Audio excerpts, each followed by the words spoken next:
ಮಾತಾಡೋಣ. ಈ ಮೇ ತಿಂಗಳಲ್ಲಿ ಬರ್ತಕ್ಕಂಥ ಕೆಲವು ಇಂಪಾರ್ಟೆಂಟ್ ಟಾಪಿಕ್ ಕುರಿತು ಮಾತಾಡೋಣ. ಅದರಲ್ಲಿ ಒಂದು ರಾಮ್ಸರ್ ತಾಣಗಳು ಯಾವ್ಯಾವ ಅಂದ್ರೆ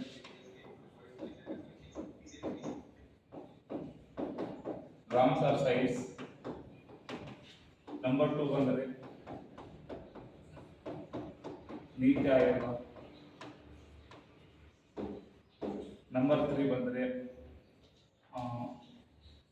ತಂಬಾಕು, ನಂಬರ್ 4 ಬಂದರೆ ಆಲೂಗಡ್ಡೆ, ನಂಬರ್ 5 ಬಂದರೆ ಪಂಪ ಪ್ರಶಸ್ತಿ, ನಂಬರ್ 6 ಬಂದರೆ ರಾಷ್ಟ್ರೀಯ ಬಸವ ಪುರಸ್ಕಾರ. ಆಮೇಲೆ 7th ಬಂದ್ರೆ ರಾಷ್ಟ್ರೀಯ ಬಸವ ಪುರಸ್ಕಾರ ಇತ್ತು. ಆಮೇಲೆ ಇಷ್ಟು ಕರೆಂಟ್ ಅಫೇರ್ಸ್ ಕುರಿತು ಮಾತಾಡೋಣ. ಆಮೇಲೆ ಮೇ ಮಂತ್ ಇಂಪಾರ್ಟೆಂಟ್ ಡೇಸ್ ಇಷ್ಟು ಮೇ ತಿಂಗಳ ಇಂಪಾರ್ಟೆಂಟ್ ಕರೆಂಟ್ ಅಫೇರ್ಸ್ ಕುರಿತು ಮಾತಾಡೋಣ. ಶಾಂತಪ್ಪ ಕುರುಬರು ಸರ್ ಹೇಳ್ತಾರೆ HOT ಕ್ಲಾಸ್ ಮಾಡುವಾಗ ನಾವು ಏನು ಓದಬೇಕು ಏನು ಓದಬಾರ್ದು ಅಂತೇಳಿ, ಅದೇನೆ ನಾವು ಸ್ವಲ್ಪ ಡೆಪ್ತ್ ಆಗಿ ಅಧ್ಯಯನ ಮಾಡೋಣ. ಮೊದಲನೇದಾಗಿ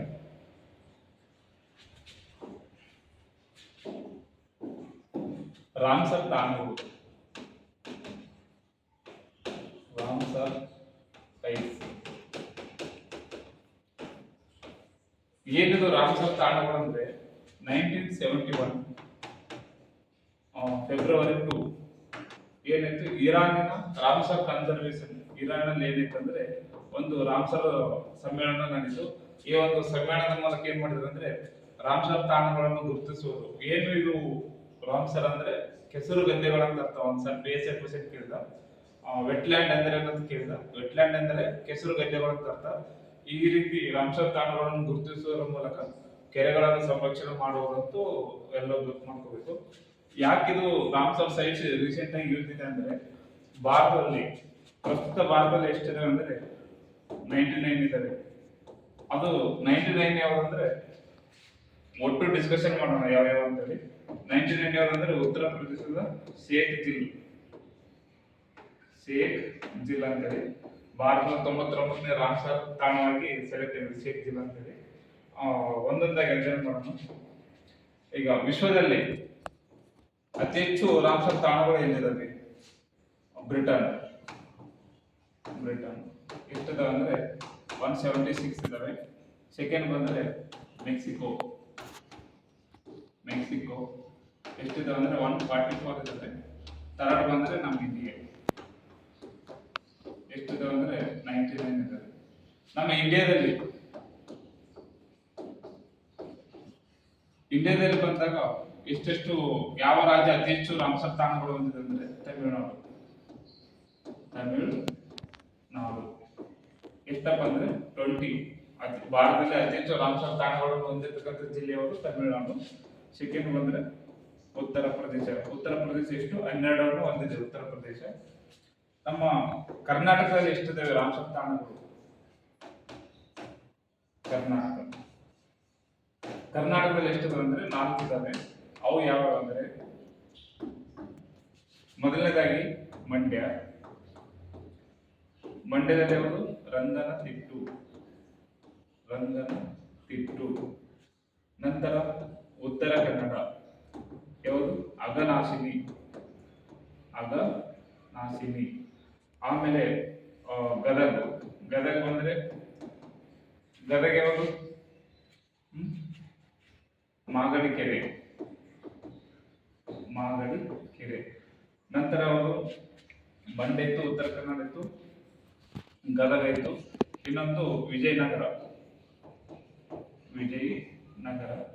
ಯಾವ್ದಂದ್ರೆ ಅಂಕ ಸಮುದ್ರ. ಈ ತುಂಗಭದ್ರಾ ನದಿ ತೀರದಲ್ಲಿದೆ. ಮೊನ್ನೆ KS ಇಂಟ್ರೋ ಅಲ್ಲಿ ಯಾಕೆ ನಾವು ಅಂಕ ಸಮುದ್ರ ಅಂತ ಹೇಳಿ ಕರಿತೀವಿ ಅಂತೇಳಿ ನಮ್ಮ ಸರ್ ಕೇಳಿದ್ರಂತೆ. ಅವರು ಫ್ರಮ್ ವಿಜಯನಗರ. ಈ ಅಂಕ ಸಮುದ್ರ ತುಂಗಭದ್ರಾ ನದಿಯ ಹಿನ್ನೀರಿನ ಪ್ರದೇಶದಲ್ಲಿ ಇರೋದ್ರಿಂದ ನೋಡೋರಿಗೆ ಏನ್ ಕಾಣ್ತದೆ? ಸಮುದ್ರ ಆಗಿ ಕಾಣ್ತದೆ. ಹಾಗಾಗಿ ನಾವು ಹೇಳ್ತೀವಿ ಅಂದ್ರೆ ಅಂಕ ಸಮುದ್ರ ಅಂತ ಹೇಳಿ ಕರಿತೀವಿ ಅಂತ ನೆನಪಿರಬೇಕು. ಈ ರೀತಿ ನಾವು ರಾಮ್ಸರ್ ಸೈಟ್ಸ್ಗಳನ್ನು ನೆನಪಿಡಬೇಕು. ಇರಾನಿನ ರಾಮ್ಸರ್ ಕನ್ಸರ್ವೇಷನ್ ಈ ಫೆಬ್ರವರಿ 2 ನಾವು ಯಾವ ದಿನವಾಗಿ ಆಚರಣೆ ಮಾಡ್ತೀವಿ ಅಂದ್ರೆ ರಾಮ್ಸರ್ ದಿನವನ್ನಾಗಿ ಆಚರಣೆ ಮಾಡ್ತೀವಿ ಅಂತ ನೆನಪಿಡಬೇಕು. ಮತ್ತೆ ಫೆಬ್ರವರಿ 2 ಯಾವ ದಿನವಾಗಿ ಆಚರಣೆ ಮಾಡ್ತೀವಿ ನಾವು? M G NREGA. ಈ ಎಂ.ಜಿ. ನರೇಗಾ ಬಗ್ಗೆ ನಾವು ಸ್ವಲ್ಪ ತಿಳ್ಕೋಬೇಕು. ಯಾಕೆ ನಾವು ಎಂ.ಜಿ. ನರೇಗಾ ಪ್ರಸ್ತುತ ವಿಶ್ವದಾಗಂದ್ರೆ ಮೊದಲು ನರೇಗಾ ಇತ್ತು. ಈ ನರೇಗಾ ಕಾಯ್ದೆ ಬಂದಾಗ 2005, ಆದ್ರೆ ಜಾರಿ ಆದದ್ದು 2006 ನೆನ್ಪಿಡ್ಬೇಕು. ಆಮೇಲೆ 2008ರಲ್ಲಿ ಏನಿತ್ತಂದ್ರೆ ನರೇಗಾ ಇದ್ದದ್ದು ಏನ್ ಮಾಡಿದ್ರು? ಮನರೇಗಾ ಮಾಡಿದ್ರು. ಮನರೇಗಾ ಈ ನರೇಗಾ ಮತ್ತು ಮನರೇಗಾ ಏನ್ ಮಾಡ್ತಂದ್ರೆ ಕೇಂದ್ರ ಸರ್ಕಾರ ಮತ್ತು ರಾಜ್ಯ ಸರ್ಕಾರ ಎಲ್ಲವನ್ನು ಕೇಂದ್ರ ಸರ್ಕಾರವೇ ಏನ್ ಮಾಡ್ತು, 100% ಏನ್ ಮಾಡ್ತು, ಕೇಂದ್ರ ಸರ್ಕಾರ ವೆಚ್ಚ ಮಾಡ್ತಿತ್ತು. ಆದರೆ ಈಗ ಯಾವುದು ವಿಬಿಜಿ ರಾಮ್ಜಿ ಅಂತೇಳಿ ಹೊಸದಾಗಿ 2025ರಲ್ಲಿ ಕೇಂದ್ರ ಸರ್ಕಾರ ಜಾರಿಗೆ ತಂತು. ಈ ವಿಬಿಜಿ ರಾಮ್ಜಿ ಏನ್ ಮಾಡ್ತಂದ್ರೆ ಕೇಂದ್ರ ಮತ್ತು ರಾಜ್ಯ ಸರ್ಕಾರ 60-40 ಹಣಕಾಸನ್ನು ಕಾಸ್ಟ್ ಮಾಡ್ತದೆ. ಯಾವ ಈಶಾನ್ಯ ರಾಜ್ಯಗಳು ಮತ್ತು ಹಿಮಾಲಯನ್ ರಾಜ್ಯಗಳು ಇಲ್ಲಿ ಏನ್ ಮಾಡ್ತದೆ ಅಂದ್ರೆ ಕೇಂದ್ರ ಸರ್ಕಾರ 90% ಹಾಕಿದ್ರೆ ಅಲ್ಲಿ ಆಯಾ ರಾಜ್ಯಗಳು 10% ಕಾಸ್ಟ್ ಮಾಡ್ತವೆ. ಮತ್ತೆ ಏನಪ್ಪಾ ಅಂದ್ರೆ ಈ ಮನರೇಗಾದಲ್ಲಿ ಮಹಿಳೆಯರಿಗೆ 33% ರಿಸರ್ವೇಶನ್ ಇದೆ ಅಂತ ತಿಳ್ಕೋಬೇಕು. ಈ ವಿಬಿಜಿ ರಾಮ್ಜಿಯಲ್ಲಿ ಅತಿ ಹೆಚ್ಚು ಅಂದ್ರೆ ಮನರೇಗಾ ಒಂದು ಯೋಜನೆಯಲ್ಲಿ ಅತಿ ಹೆಚ್ಚು ಕೂಲಿ ಕೊಡೋದು ಯಾವುದು? ಹರಿಯಾಣ. ಸೆಕೆಂಡ್ ಬಂದು ನಮ್ಮ ಕರ್ನಾಟಕ ಎಷ್ಟು ಕೊಡ್ತದೆ ಅಂದ್ರೆ 370 ಕೊಡ್ತದೆ. ಮೊದಲೆಲ್ಲ ಪಂಚಾಯತಿಯಲ್ಲಿ ಇಂಗು ಗುಂಡಿಗಳು ನಿರ್ಮಾಣ ಮಾಡಿ ಮನರೇಗಾ ಮೂಲಕ ದುಡ್ಡು ತಿಂತರು. ಈಗ ವಿಬಿಜಿ ರಾಮ್ಜಿ ಬಂದು ವಿತ್ ಡಿಜಿಟಲ್ ಬಂದಿದೆ. ಲೊಕೇಶನ್ ಹಾಕಿ ಅವರವರ ಅಕೌಂಟ್ಗೆ ಸೀದಾ ಡೈರೆಕ್ಟ್ ಅಮೌಂಟ್ ಬರ್ತದೆ. ಅದು ಕೂಡ ಇಂಪಾರ್ಟೆಂಟು. ನಂತರ ಬಂದಾಗ ನೀತಿ ಆಯೋಗ. ಈ ನೀತಿ ಆಯೋಗ ಯಾವ ಜಾರಿ ಬಂತು? 2015 ಜನವರಿ 1. ಇದೊಂದು ಸಂವಿಧಾನೇತರ ಸಂಸ್ಥೆಯಾಗಿದೆ.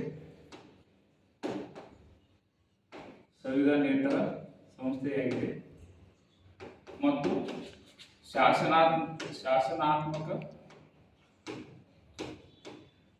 ವಲ್ಲದ ಸಂಸ್ಥೆ ಆಗಿದೆ. ಆಮೇಲೆ ನೀತಿ ಆಯೋಗ ನಾವೇನಂತ ಕರಿತೀವಿ? ಥಿಂಕ್ ಟ್ಯಾಂಕ್ ಅಂತ, ಅಂದ್ರೆ ಚಿಂತಕರ ಚಾವಡಿ ಅಂತ ಕರಿತೀವಿ ನಾವು. ಚಿಂತಕರ ಚಾವಡಿ. ನೀತಿ ಆಯೋಗದ ಅಧ್ಯಕ್ಷರು ಅಂದ್ರೆ ಪದನಿಮಿತ್ತ ಅಧ್ಯಕ್ಷರು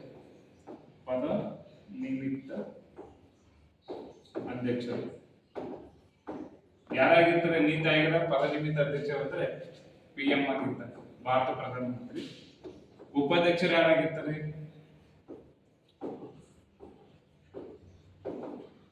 ಅಶೋಕ್ ಲಾಹರಿ.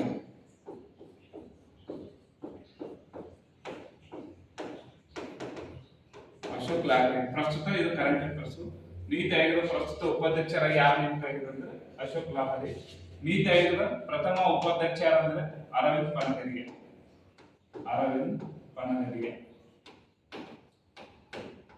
ಇವರು 16ನೇ ಹಣಕಾಸು ಆಯೋಗದ ಅಧ್ಯಕ್ಷರು ಉಪಾಧ್ಯಕ್ಷರು ಕೂಡ ಹೌದು. ಅವಧಿ ಬಂದು 2026ರಿಂದ 2031. 545 PSI ಕ್ವಶನ್ ಇದು. ಅರವಿಂದ್ ಪನಗರಿ ಅವರ ಕಾಲಾವಧಿ ಕೇಳಿದ 2026ರಿಂದ 31. 545 PSI ಕ್ವಶನ್ ಇಂಪಾರ್ಟೆಂಟ್. ಮತ್ತೆ ಪ್ರಸ್ತುತ CEO ಯಾರಾಗಿದ್ದಾರೆ ಅಂದ್ರೆ ನಿಧಿ ಚೆಡ್ಡೆ ಅಂತೇಳಿ ನೆನ್ಪಿಡ್ರಿ. ನೀತಿ ಆಯೋಗದ CEO ಯಾರು? ನಿಧಿ ಅಂತೇಳಿ. ಇಷ್ಟು ನಾವು ನೀತಿ ಆಯೋಗದ ಬಗ್ಗೆ ನೋಡ್ಕೋಬೇಕು. ಯಾಕಂದ್ರೆ ಪ್ರಸ್ತುತ ಕರೆಂಟ್ ಅಫೇರ್ಸ್ ನೀತಿ ಆಯೋಗದ ಉಪಾಧ್ಯಕ್ಷರು ಯಾರು? ಅಶೋಕ್ ಲಾಹರಿ. ಮತ್ತು ನೀತಿ ಆಯೋಗದ CEO ಯಾರಂತ ಕೇಳಿದ್ರೆ ನಿಧಿ ಅಂತೇಳಿ. ನೆಕ್ಸ್ಟ್ ಬಂದು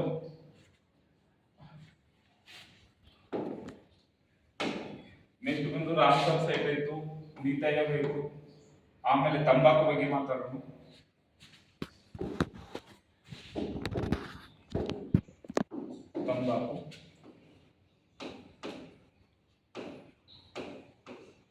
ತಂಬಾಕು. ಯಾಕೆ ನಾವು ತಂಬಾಕು ಅಂದ್ರೆ ನಶೆಮುಕ್ತ ಭಾರತ ಅಭಿಯಾನ ಹಮ್ಮಿಕೊಂಡಿವಿ ರೀಸೆಂಟ್ ಆಗಿ. ಈ ಭಾರತದಲ್ಲಿ ಅತಿ ಹೆಚ್ಚು ತಂಬಾಕು ಉತ್ಪಾದನೆ ಆಗುತ್ತಿರೋದ್ರಿಂದ ಆ ತಂಬಾಕನ್ನು ನಿಯಂತ್ರಣ ಮಾಡ್ಬೇಕಂತ ನಾವು ಏನ್ ಮಾಡ್ತೀವಿ, ತಂಬಾಕನ್ನು ನಶೆಮುಕ್ತ ಭಾರತ ಅಭಿಯಾನ 2.0 ಜಾರಿಗೆ ತಗೊಂಡ್ಬಂದ್ವಿ. ಈ ತಂಬಾಕಿನ ರಾಸಾಯನಿಕ ಅಂಶ ಯಾವ್ದಂದ್ರೆ ನಿಕೋಟಿನ್. ನಿಕೋಟಿನ್ ಅಂತ ಹೇಳಿ. ಈ ತಂಬಾಕು ವಿಶ್ವದಲ್ಲಿ ಅತಿ ಹೆಚ್ಚು ಯಾರು ಬೆಳೀತಾರೆ ಅಂದ್ರೆ ಫಸ್ಟ್ ಬಂದು ಚೀನಾ, ಸೆಕೆಂಡ್ ಬಂದು ಇಂಡಿಯಾ, ಥರ್ಡ್ ಬಂದು ಬ್ರೆಜಿಲ್, ಫೋರ್ತ್ ಬಂದು ಜಿಂಬಾಬ್ವೆ. ನೆನಪಿರ್ಬೇಕು. ನಮ್ಮ ಇಂಡಿಯಾದಲ್ಲಿ ಬಂದ್ರೆ ತಂಬಾಕು ಅತಿ ಹೆಚ್ಚು ಎಲ್ಲಿ ಬೆಳೀತಾರೆ ಅಂದ್ರೆ ತಮಿಳುನಾಡು ಇಲ್ಲ ಆಂಧ್ರ ಪ್ರದೇಶ ಅತಿ ಹೆಚ್ಚು ಬೆಳೀತಾರೆ. ಸೆಕೆಂಡ್ ಬಂದು ಗುಜರಾತ್, ಥರ್ಡ್ ಬಂದು UP ಇರಬೇಕು, ನೋಡ್ಕೋಬೇಕು. ಈ ತಂಬಾಕು ಸಂಶೋಧನಾ ಕೇಂದ್ರ, ತಂಬಾಕು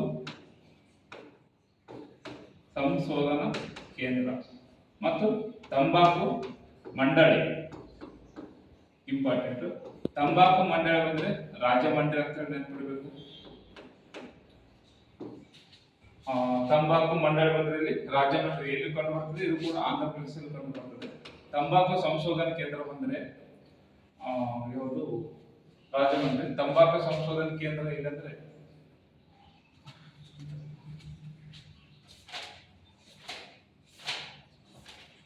ಬಂದು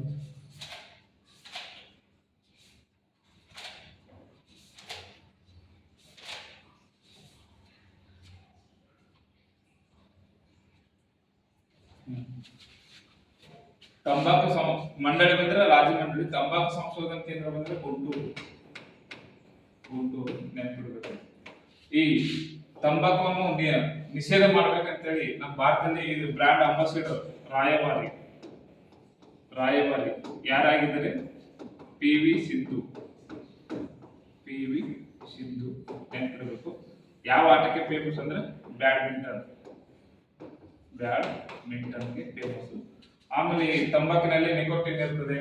ಆಮೇಲೆ ನಮ್ಮ ಕರ್ನಾಟಕದಲ್ಲಿ ಮೈಸೂರಿನಲ್ಲಿ ಯಾವ ಒಂದು ತಳಿ ತಂಬಾಕು ಬೆಳೀತಾರೆ ಅಂದ್ರೆ ವರ್ಜಿನಿಯಾ ತಂಬಾಕನ್ನು ಬೆಳೀತಾರೆ. ಆಮೇಲೆ ಈ ತಂಬಾಕನ್ನು ಇತಿಹಾಸದಲ್ಲಿ ನೋಡೋದಾದರೆ ತಂಬಾಕನ್ನು ಮೊಟ್ಟ ಮೊದಲು ಯಾರು ಪರಿಚಯಿಸ್ತಾರೆ ಭಾರತಕ್ಕೆ ಅಂತಂದ್ರೆ 1605ರಲ್ಲಿ ಪೋರ್ಚುಗೀಸರು ನಮ್ಮ ಭಾರತಕ್ಕೆ ತಂಬಾಕನ್ನು ಪರಿಚಯ ಮಾಡ್ತಾರೆ. ಈ ಒಂದು 1605ರಲ್ಲಿ ಮೊಘಲರ ದೊರೆ ಯಾರು ಅಕ್ಬರ್ ಆಳ್ವಿಕೆ ಮಾಡ್ತಿರ್ತಾನೆ. 1617ರಲ್ಲಿ ಇದೇ ಅಕ್ಬರ್ನ ಮಗನಾದ ಯಾರು ಜಹಾಂಗೀರ್ ಏನ್ ಮಾಡ್ತಾನೆ ಅಂದ್ರೆ ಈ ತಂಬಾಕುವನ್ನು ನಿಷೇಧ ಮಾಡ್ತಾನೆ. ಇಷ್ಟು ತಂಬಾಕು ಬಗ್ಗೆ ಇಂಪಾರ್ಟೆಂಟ್. ತಂಬಾಕು ಕರ್ನಾಟಕದಲ್ಲಿ ಅತಿ ಹೆಚ್ಚು ಎಲ್ಲಿ ಬೆಳೀತಾರೆ? ಮೈಸೂರು ಬೆಳೀತಾರೆ. ಆಮೇಲೆ ಬೀಡಿ ತಯಾರಿಕೆ ಕೇಂದ್ರ ಎಲ್ಲಿದೆ ಅಂದ್ರೆ ಬೆಳಗಾವಿ ಜಿಲ್ಲೆ ನಿಪ್ಪಾಣ ಅಂತ ಇಂಪಾರ್ಟೆಂಟ್. ನಂತರ ಬಂದ್ರೆ ಆಲೂಗಡ್ಡೆ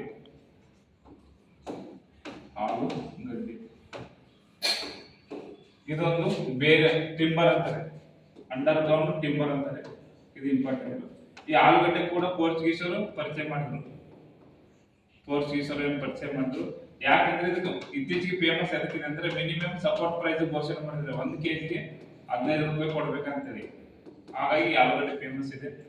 ಆಲೂಗಡ್ಡೆ ಅತಿ ಹೆಚ್ಚು ಬೆಳೆದು ವಿಶ್ವದಲ್ಲಿ ಬಂದ್ರೆ ಫಸ್ಟ್ ಚೀನಾ ಇದೆ, ಸೆಕೆಂಡ್ ಬಂದ್ರೆ ನಮ್ಮ ಇಂಡಿಯಾ ಇದೆ. ನೆನಪಿಡಬೇಕು. ನಮ್ಮ ಕರ್ನಾಟಕದಲ್ಲಿ ಆಲೂಗಡ್ಡೆ ಅತಿ ಹೆಚ್ಚು ಬೆಳೆದಲ್ಲಿ Hassan.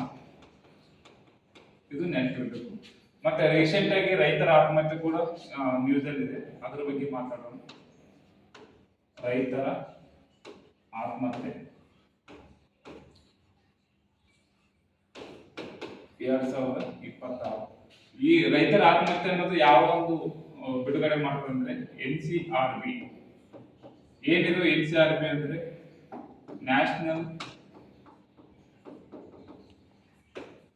Crime record bureau.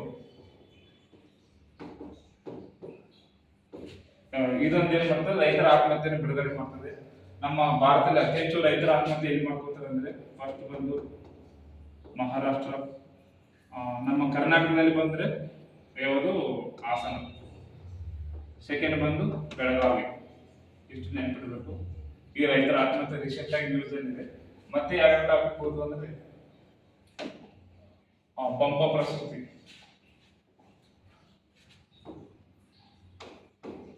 Pampa ಪ್ರಶಸ್ತಿ. ಪಂಪ ಪ್ರಶಸ್ತಿ ಬಗ್ಗೆ ಮಾತನಾಡೋದ್ರೆ ಪಂಪ ಪ್ರಶಸ್ತಿಯನ್ನು ಮೊಟ್ಟ ಮೊದಲು ಯಾವ ಸ್ಥಾಪನೆ ಮಾಡಲಾಯ್ತಂದ್ರೆ 1967ರಲ್ಲಿ ಸ್ಥಾಪನೆ ಮಾಡಲಾಯಿತು. 1967ರಲ್ಲಿ ಪಂಪ ಪ್ರಶಸ್ತಿಯನ್ನು ನಾವು ಯಾರಿಗೆ ಕೊಟ್ಟಿವಿ? ಕುವೆಂಪು ಅವರಿಗೆ ಕೊಡಲಾಗಿದೆ. ಯಾವ ಕೃತಿ ಬಂದ್ರೆ ಶ್ರೀ ರಾಮಾಯಣ ದರ್ಶನವೆಂಬ ಕೃತಿ ಕೊಡಲಾಯಿತು. ಯಾವ ಒಂದು ಉತ್ತರ ಕನ್ನಡದ ಒಂದು ಬನವಾಸಿ ಎಂಬಲ್ಲಿ ಏನ್ ಮಾಡ್ತಾರೆ ಅಂದ್ರೆ ಇಲ್ಲಿ ಕದಂಬೋತ್ಸವ ಮಾಡ್ತಾರೆ. ಕದಂಬೋತ್ಸವ ಇಲ್ಲಿ ಏನ್ ಮಾಡ್ತಾರೆ? ಈ ಪಂಪ ಪ್ರಶಸ್ತಿಯನ್ನು ನೀಡುತ್ತಾರೆ. ಪ್ರಶಸ್ತಿ ಮೊತ್ತ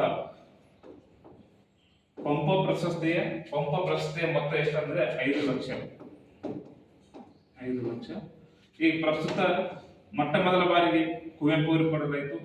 2024ರಲ್ಲಿ ಯಾರಿಗೆ ಕೊಟ್ಟಿವಿ ನಾವು? ವಿವೇಕ್ ರೈ. 2025ರಲ್ಲಿ 25 ಮತ್ತು 26ರಲ್ಲಿ ನಾವು ಯಾರಿಗೆ ಕೊಟ್ಟಿವಿ ಅಂದ್ರೆ ದೇವನೂರು ಮಹಾದೇವ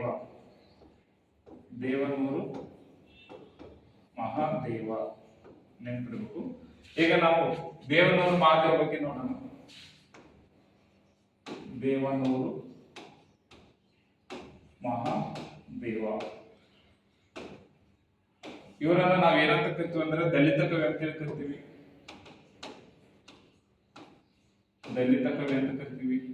ಇವ್ರದ್ದು ಊರು ಬಂದ್ರೆ ಮೈಸೂರಿನ ನಂಜನಗೂಡಿನ ದ್ಯಾವನೂರು. ಯಾವುದು? ದ್ಯಾವನೂರು ಅಂತ ಹೇಳ್ಬೋದು. ಆಮೇಲೆ ಈ ದೇವನೂರು ಮಾಧವನಿಗೆ ಬಂದಿರತಕ್ಕಂತ ಪ್ರಶಸ್ತಿಗಳು ಯಾವ್ಯಾವ? ಕೃತಿಗಳು ಟೋಟಲ್ 6 ಇದಾವೆ. ಅವು ಯಾವ್ಯಾವ ಅಂದರೆ ಒಡಲಾಳ, ಆಮೇಲೆ ದ್ಯಾವನೂರು, ಕುಸುಮ ಬಾಲೆ, ಆಮೇಲೆ RSS ಆಳ ಮತ್ತು ಅಗಲ, ಆಮೇಲೆ ಗಾಂಧಿ ಮತ್ತು ಮಾವೋ. ಈ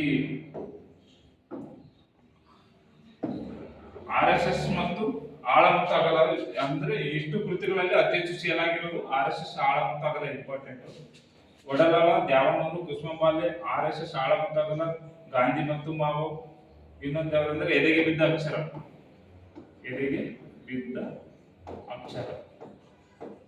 ಇವು 6 ಕೃತಿಗಳು ದೇವನೂರು ಮಹಾದೇವ ಬರೆದಿರ್ತಕ್ಕಂಥ ಕೃತಿಗಳಾಗಿವೆ.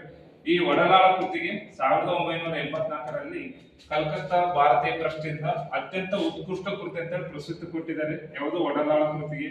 ತದನಂತರದಲ್ಲಿ 1991ರಲ್ಲಿ ಕೇಂದ್ರ ಸಾಹಿತ್ಯ ಅಕಾಡೆಮಿ ಪ್ರಶಸ್ತಿ ಬಂತು. ಯಾವ ಕೃತಿಗೆ? ಕುಸುಮ ಬಾಲ್ಯ ಕೃತಿಗೆ. ಆಮೇಲೆ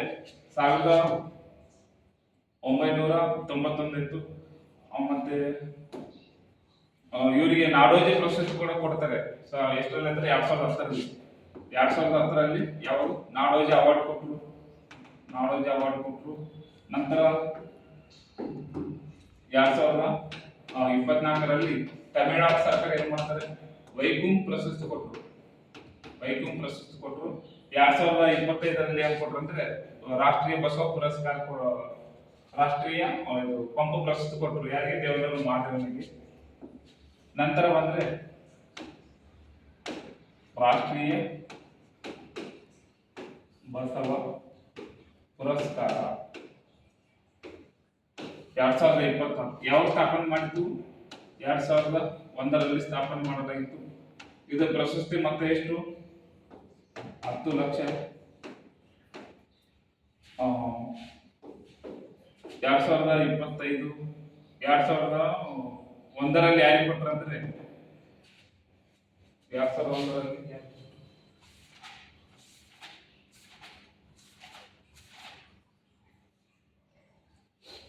ಈ ರಾಷ್ಟ್ರೀಯ ಬಸವ ಪುರಸ್ಕಾರ 2001ರಲ್ಲಿ ಯಾರಿಗೆ ಕೊಟ್ಟರು ಅಂದ್ರೆ ಸರಸ್ವತಿ ಗೋರನಿಗೆ ಕೊಡಲಾಯಿತು. ನಂತರ 2006ರಲ್ಲಿ ಯಾರಿಗೆ ಕೊಟ್ಟರು? APJ ಅಬ್ದುಲ್ ಕಲಾಂಗೆ ಕೊಡಲಾಯಿತು. ತದನಂತರದಲ್ಲಿ 2025ರಲ್ಲಿ ಯಾರಿಗೆ ಕೊಟ್ಟರು ಪಂಪ ಪ್ರಶಸ್ತಿ? ರಾಷ್ಟ್ರೀಯ ಬಸವ ಪುರಸ್ಕಾರ ಯಾರಿಗೆ 2001ರಲ್ಲಿ ಸ್ಥಾಪನೆ ಮಾಡಲಾಯಿತು, ಮೊತ್ತ 10 ಲಕ್ಷ. 2001ರಲ್ಲಿ ಸರಸ್ವತಿ ಗೋರನಿಗೆ ಕೊಡಲಾಯಿತು. 2006 ಬಂದರೆ ಕಲಾಂ. 2025 ಬಂದರೆ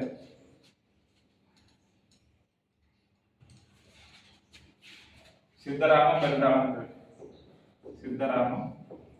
ಬೆಲ್ದಾಳ್ ಇವರಿಗೆ ಕೊಡಲಾಯಿತು. 2024 ಬಂದ್ರೆ ಗುಂಜಾಳ್ಗೆ ಕೊಡಲಾಯಿತು.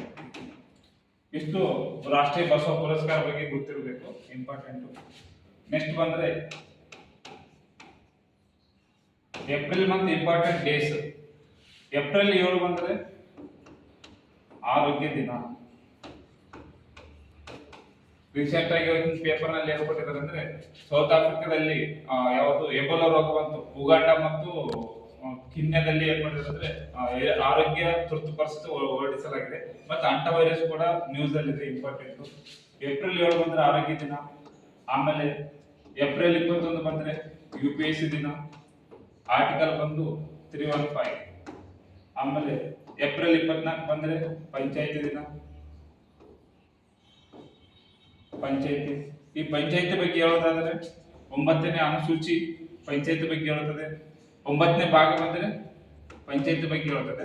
11ನೇ ಶೆಡ್ಯೂಲ್ ಬಂದ್ರೆ ಪಂಚಾಯತಿ ಬಗ್ಗೆ ಹೇಳುತ್ತದೆ. ಭಾಗ 9 ಬಂದ್ರೆ 243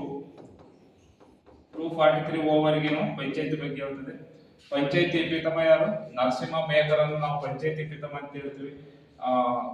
2 ಹಂತದ ಪಂಚಾಯತಿಯನ್ನು ಶಿಫಾರಸು ಮಾಡ್ತಾರೆ. 3 ಹಂತದ ಪಂಚಾಯತಿ ಬಂದ್ರೆ ನರಸಿಂಹ ಮೆಹತಾ 1956. ಆಮೇಲೆ ಅಶೋಕ್ ಮೆಹತಾ ಸಮಿತಿ ಬಂದ್ರೆ 2 ಹಂತದ ಪಂಚಾಯತಿ. ಆದ್ರಿಂದ ಬಲವಂತರಾಯ ಮೆಹತಾ ಮೆಹತಾರನ್ನು ಪಂಚಾಯತಿ ಪಿತಮ ಅಂತ ಕರಿತೀವಿ. ಚೋಳರ ಉತ್ತರ ಮೇರೂರು ಶಾಸನ ಯಾರ ಬಗ್ಗೆ ಹೇಳುತ್ತದೆ ಅಂದ್ರೆ ಪಂಚಾಯತಿ ಬಗ್ಗೆ ಹೇಳುತ್ತದೆ. ವೇದಗಳ ಕಾಲದಲ್ಲಿ ಸಭಾಮತ ಸಮಿತಿ ಕೂಡ ಪಂಚಾಯತಿ ಬಗ್ಗೆ ಹೇಳುತ್ತದೆ. 243 ಬಾಯ್ಪಾಟ್ ಮಾಡಬೇಕು. ಕೆಇಗೆ ಒಂದು ಎಕ್ಸಾಮ್ ಇರುತ್ತದೆ. ವ್ಯಾಖ್ಯಾ, ಸಭೆ, ರಚನೆ, ಸಂರಚನೆ, ಮೀಸಲಾತಿ, ಅವಧಿ, ರಾಜ್ಯ ಚುನಾವಣಾ ಆಯೋಗ, ಲೆಕ್ಕ ಪರಿಶೋಧನೆ, ರಾಜ್ಯ ಹಣಕಾಸು ಆಯೋಗ ಕೆಲವು ಕೇಂದ್ರಾಡಳಿತ ಪ್ರದೇಶಗಳಿಗೆ ಅನ್ವಯಿಸುವುದಿಲ್ಲ. ಅಸ್ತಿತ್ವದಲ್ಲಿರುವ ಪಂಚಾಯತಿಯನ್ನು ಮುಂದುವರಿಸಿಕೊಂಡು ಹೋಗೋದು. ಯಾವುದೇ ಸುಪ್ರೀಂ ಕೋರ್ಟ್ ಇದರಲ್ಲಿ ಆಸ್ತಿ ಪಾಲುದಾರ ಆಗುವಂತಿಲ್ಲ. ಹೀಗೆ 243 ಓವರ್ಗೆ ನೆನಪಿಡಬೇಕು. ನಂತರ ಬಂದಾಗ 24. ಆಮೇಲೆ ಏಪ್ರಿಲ್ 14 ಬಂದ್ರೆ ಕ್ವಾಂಟಮ್ ಡೇ. ಕ್ವಾಂಟಮ್ ಡೇಸ್ ಇತ್ತೀಚೆಗೆ ಕ್ವಾಂಟಮ್ ಮೆಕ್ಯಾನಿಕ್ ಅಂತೇಳಿ ಸಮ್ಮೇಳನ ನಡೆಯಿತು ಬೆಂಗಳೂರಿನಲ್ಲಿ. ಆದ್ದರಿಂದ ಬೆಂಗಳೂರನ್ನು ನಾವು ಕ್ವಾಂಟಮ್ ಸಿಟಿ ವನ್ನಾಗಿ ಕರೀತಾರೆ.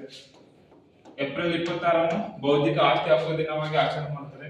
ಇಷ್ಟು ಏಪ್ರಿಲ್ ತಿಂಗಳ ಇಂಪಾರ್ಟೆಂಟ್ ಡೇಸು. ಮತ್ತೆ ಬಂದ್ರೆ ಎಸ್ಸಿಒದಲ್ಲಿ ಇರ್ತಕ್ಕಂಥ ಒಟ್ಟು ಸದಸ್ಯ ರಾಷ್ಟ್ರಗಳು. ಈಗ ಯಾಕೆ ಇಂಪಾರ್ಟೆಂಟ್? ಬಿಸ್ಕೇಕ್ ಇಂಪಾರ್ಟೆಂಟ್ ಯಾಕಂದ್ರೆ ಈ ಬಿಸ್ಕೇಕ್ ಅಲ್ಲಿ ಅಂತಾರಾಷ್ಟ್ರೀಯ ರಕ್ಷಣಾ ಒಕ್ಕೂಟ ಸಮ್ಮೇಳನ ನಡೆಯಿತು.